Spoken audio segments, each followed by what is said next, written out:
All right, so we are here and we are going to do the science for Tuesday and Thursday. So I'm going to do all this in one video. So if you just want to follow along on Tuesday, you won't have to do a lesson for Thursday, okay?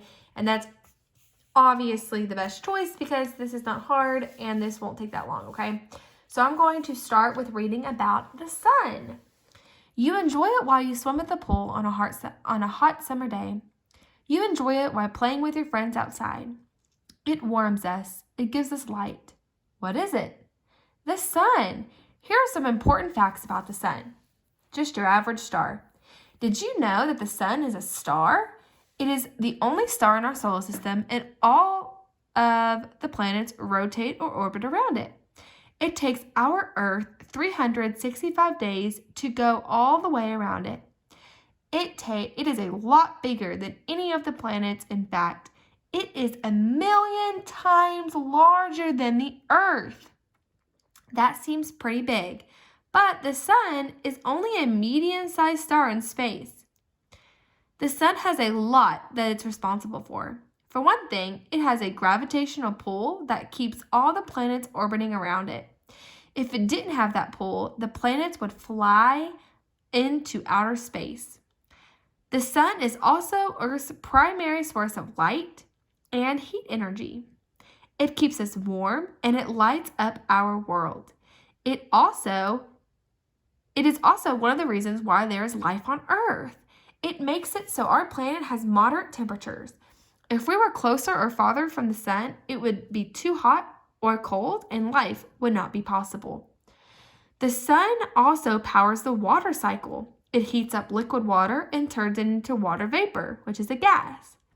This process is called evaporation. Throughout the day, it seems as though the sun moves across the sky. The sun actually doesn't move at all. It stays in one place. The sun appears to move because the Earth's rotation is on its axis. Another way you can observe this is by watching the way your shadow changes on a sunny day. Your shadow is longest at sunrise and sunset. At noon, your shadow is the smallest because the sun is directly over you. So that's really interesting. A lot of things I took away from that, that it's the only star in our solar system and that it is 1,000,000 times larger than Earth. That is crazy. All right, so the first, I'm going to squeeze over here. What is the sun? It's a star. Pause when you need to copy down the answers, okay? Because I'm just going to keep going right along ahead. Is the sun bigger or smaller than the Earth? What do you think before I show you my answer? Yeah, it's bigger. Do you remember how many times? Is it 100 times bigger? 1,000 times bigger? No, it's 1,000,000 times bigger. Whoa, that's crazy. I did not even know that. I knew it was bigger, but not that much bigger. What is the force that keeps the planets orbiting the sun? And it's also the force that keeps us onto Earth. So does that help kind of you remember? It is gravity. It's a gravitational pull that keeps the planets orbiting the sun. If we didn't have gravity, then the Earth would just be like floating off into space, just going wherever it goes. It would not be good. There would be no life on Earth if we were just roaming around. What types of energy does the sun provide the Earth?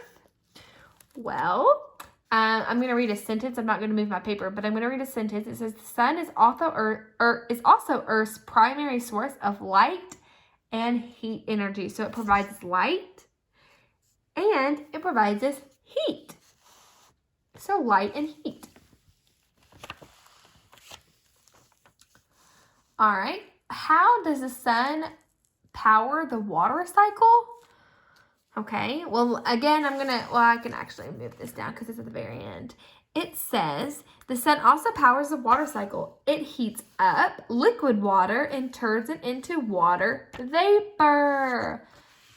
So it's called it causes evaporation. So a really cool thing is that water, there's never, like, we can't create water really. Water is, as much of water there was in a long time ago is as much water as there is today in the earth. Okay, it just goes through this cycle. It evaporates and it turns into rain, and then it evaporates and it turns into rain. So yeah, it's just a constant cycle. And then why does the sun appear to move across the sky? It says it right here. The sun actually doesn't move at all. It stays in one place. The sun appears to move because of the Earth's rotation on its axis. And this is something that you'll learn a lot in about in 6th grade.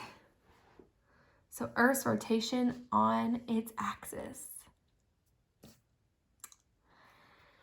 And then the last question is, how does Earth's rotation affect your shadow? If you look up here, it talks about how it's longest at sunrise and sunset, and at noon it's the smallest because the sun is directly over you. So here you go, longest at sunrise and sunset. Okay, so go ahead, pause the video and finish this. I'm going to put this in the line where everyone can see it. And then pause it and just copy down all my answers. Have a great day. Bye. And remember, you do not have to do anything on Thursday, okay? This is it for Tuesday and Thursday. All right, bye-bye.